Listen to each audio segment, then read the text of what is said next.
The Lord be with you. And with your spirit. A reading from the Holy Gospel according to St. Luke. Glory to you, O Lord. The crowds asked John the Baptist, "What should we do?" He said to them in reply, "Whoever has 2 cloaks should share with the person who has none, and whoever has food should do likewise." Even tax collectors came to be baptized, and they said to him, "Teacher, what should we do?" He answered them, "Stop collecting more than what is prescribed." Soldiers also asked him, "And what is it that we should do?" He told them, "Do not practice extortion. Do not falsely accuse anyone, and be satisfied with your wages." Now the people were filled with expectation, and all were asking in their hearts whether John might be the Christ. John answered them all, saying, I am baptizing you with water, but one mightier than I is coming. I am not worthy to loosen the thongs of his sandals. He will baptize you with the Holy Spirit and fire. His winnowing fan is in his hand to clear his threshing floor and to gather the wheat into his barn. But the chaff he will burn with unquenchable fire. Exhorting them in many other ways, he preached good news to the people. The Gospel of the Lord. Praise to you, Lord Jesus Christ. Please be seated.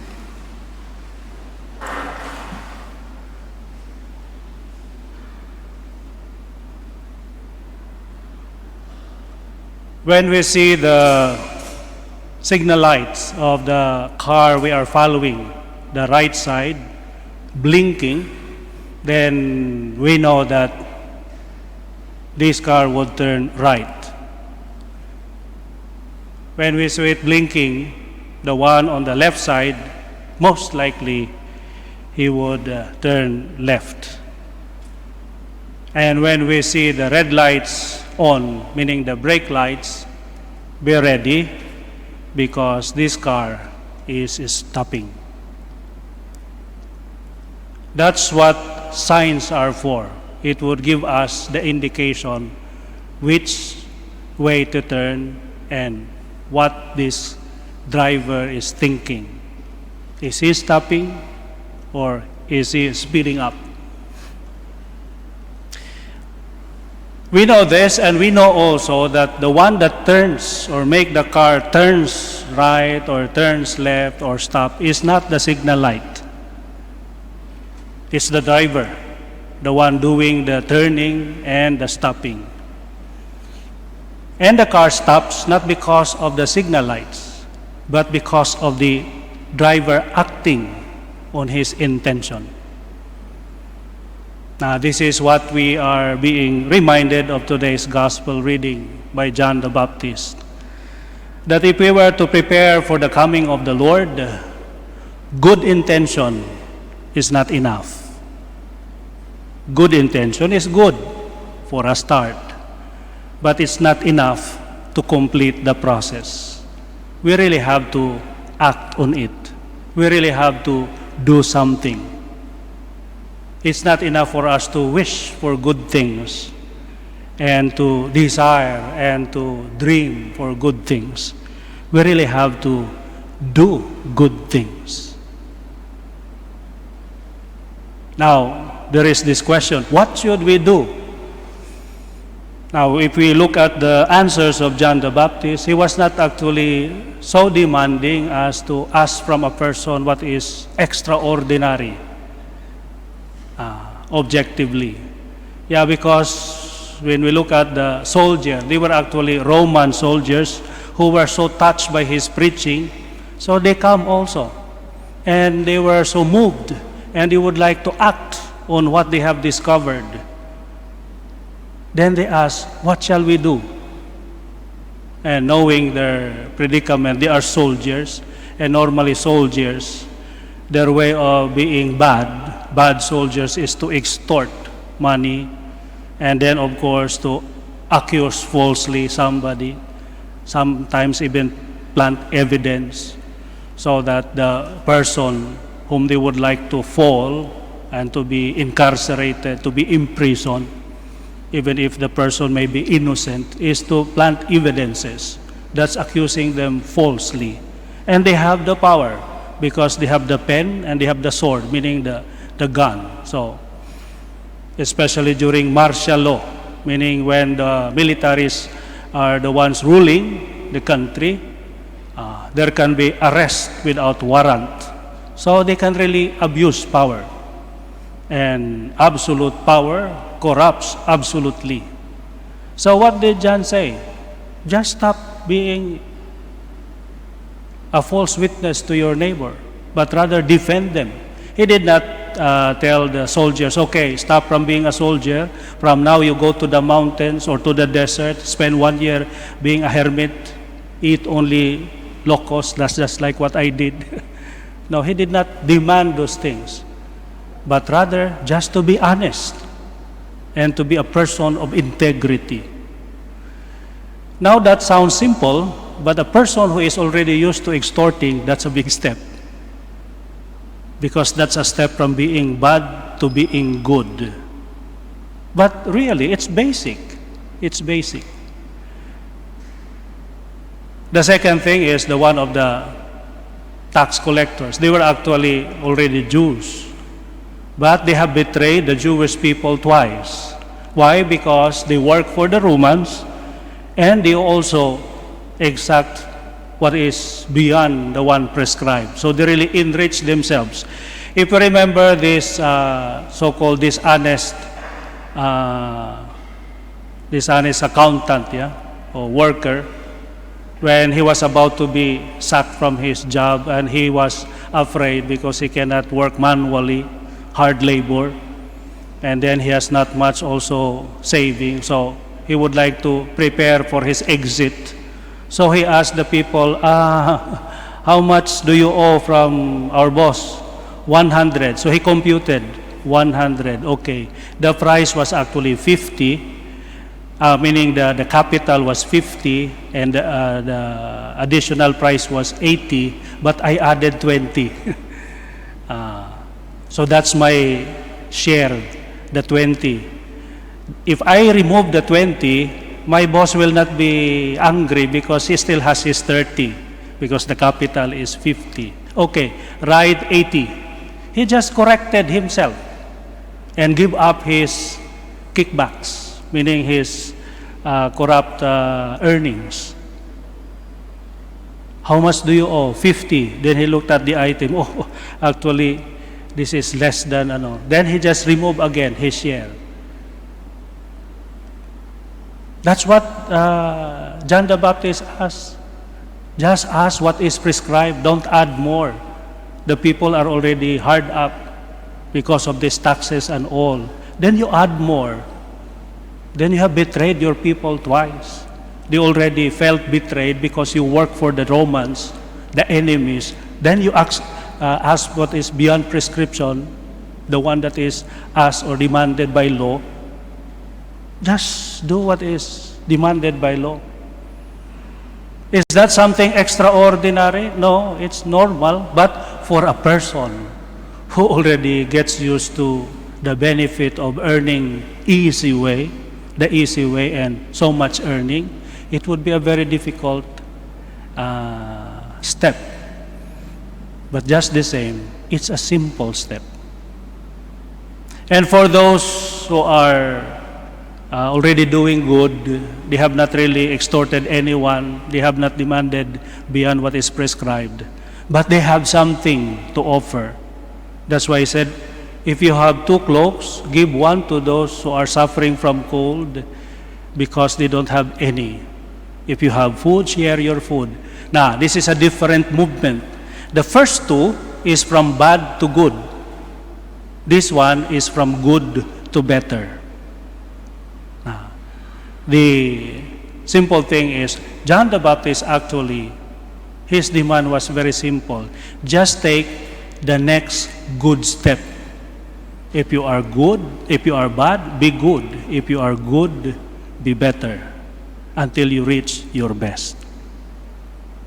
So there's no need for us to jump, immediately become a very holy person. No. Just start with the basics. At least be honest, be a man of integrity, be fair. These are simple things. Now, of course, they are difficult things if we are used to already to things that are dishonest and not fair. So this is the invitation for us.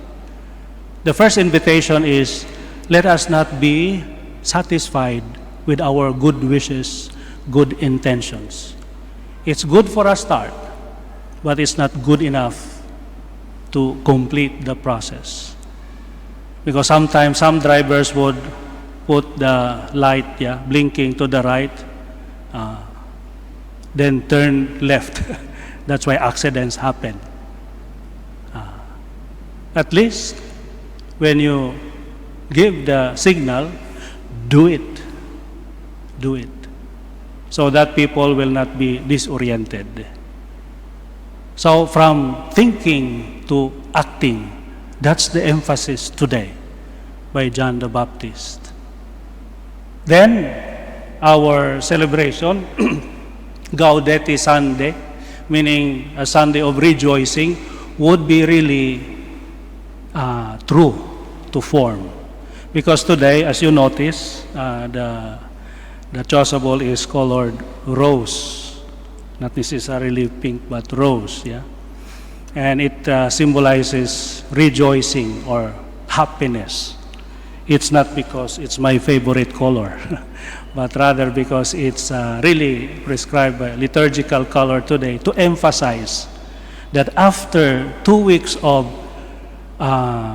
examining ourselves, doing penance, and hopefully doing what John the Baptist is telling us today, acting on our good intentions, then we would really be rejoicing by now. Rejoicing by now. Those who have, for example, have heartaches and anger in their hearts, if you have emptied yourself of those angers and forgiven the people who have hurt you, you must be rejoicing by now.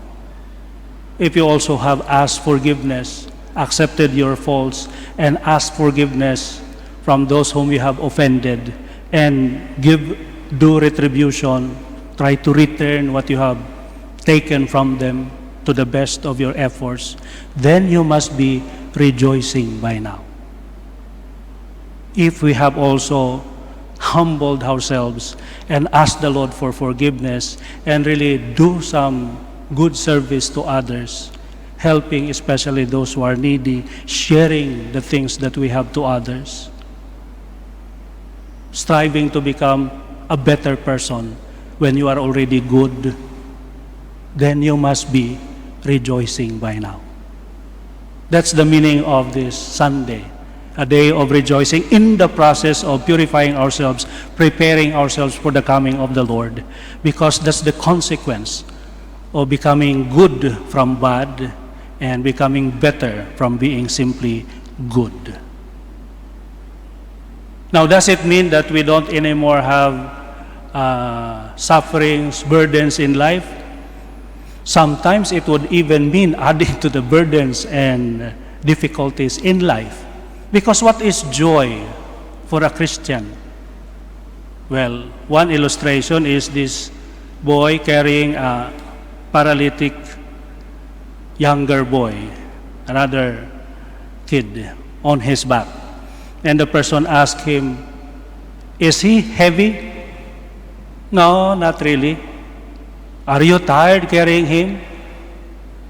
"No, not really." Actually, the boy is already perspiring. He must really be tired, and the other boy must really be a burden to him. But the boy said, the man insisted, "Why? It looks that you are having difficulty carrying him. Why do you not accept the fact that he is a burden?" "No, he is not a burden. He is my brother." He is my brother. So does it mean that the person is not suffering? He must be suffering. He is perspiring. But the pain adds meaning to the act, because that's what a good act means. Oftentimes, it comes with sacrifice. And in fact, it is proven by sacrifice. That's why our Lord Jesus Christ said, that old lady, a widow, who just deposited some cents in the treasury box, did more than any others who had their thousands or millions, because that's only from their surplus. Yeah. So it's not in the amount, but in the sacrifice that we do. That's why joy is not so much being so relaxed, no problems anymore. No. Sometimes it's even courting problems, meaning immersing into the problem, reaching out to people who have problems and bearing their burdens also. When we share the burden of others, making it half, of course we are causing problems or troubles to ourselves. But if we do it with love, then that can be a source of joy, real joy. So this is the invitation for us today, to really rejoice this Sunday. Look into the process of our preparations for the coming of the Lord. The first thing is, if we have done something bad, strive to be good, meaning correct it. Be honest. Remember the lesson of the soldier? Just stop extorting people, bearing false witness. Just be honest. Now, it might be difficult, because if you are used to it, then it's really difficult. But that's the challenge. If you are a tax collector, in the case of the tax collectors, just ask what is prescribed. And for those who have not done anything bad, because sometimes life for Christians following our Lord Jesus Christ is simply a matter of not doing this, not doing that. Yeah, that's good also, good. But again, not good enough. Because the next step again is to do the good thing. I have not done bad things. But have you done good things? Not also. You are in the middle. And then, of course, our Lord Jesus Christ already reminded us, told us, kalawanda swam koko saya munta, I will vomit you for those who are lukewarm, neither hot nor cold. Not doing bad, but not also doing good. They are in the middle. Then I will vomit you.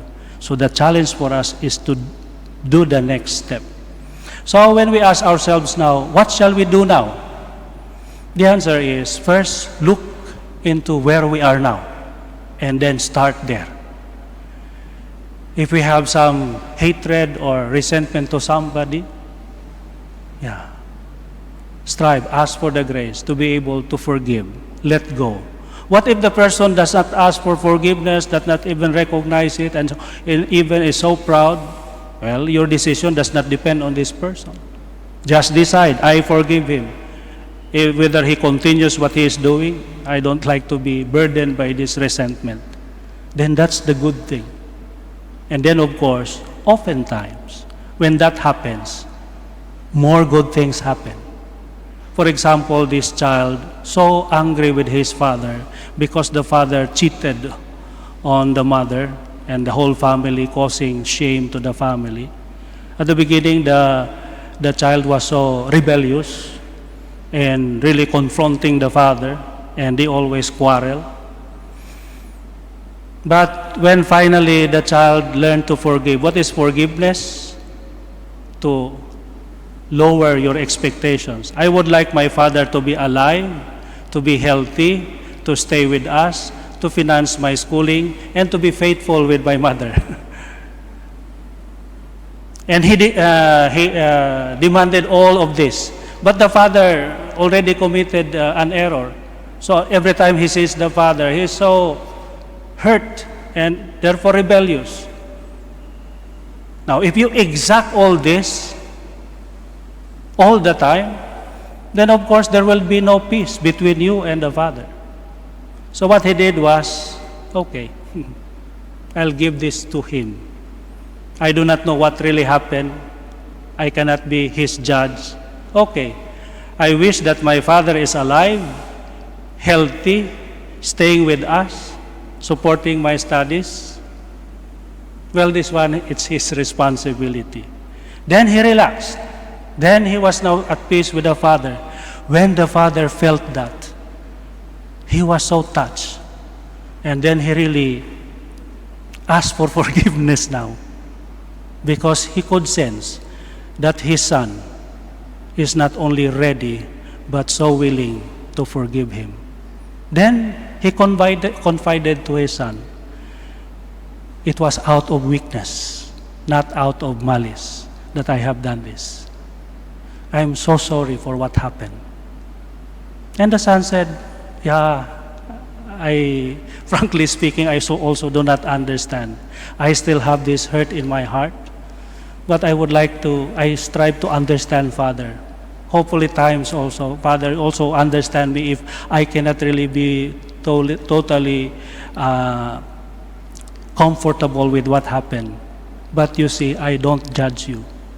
And then the father continues to be repentant, and then once forgiveness is given, forgiveness received, the person was able to change. There's now harmony in the family. All because he has forgiven the father by not exacting everything. In Filipino, that's patawad. Tawad, you have to bargain. Yeah? How much is this? 100. Oh, 90. No, that's too much. 98. No, 93. Until they meet the 95. Okay. If you do not give up that 5, you will not sell anything. That's why, if it's not a fixed price, yeah, this is what we call lowering. Not lowering your standard, but only your expectation. Try to understand the person, because no one is so perfect as to really give the 100% all the time. Then when we are able to forgive, then we can wear this cassock. Meaning, we will rejoice because there will now be harmony. All because we sacrificed sometimes part of our expectation. And when we are able to forgive, people are forgiven, and then they can also change for the better. And that's the hope and expectation for today. Do the next thing.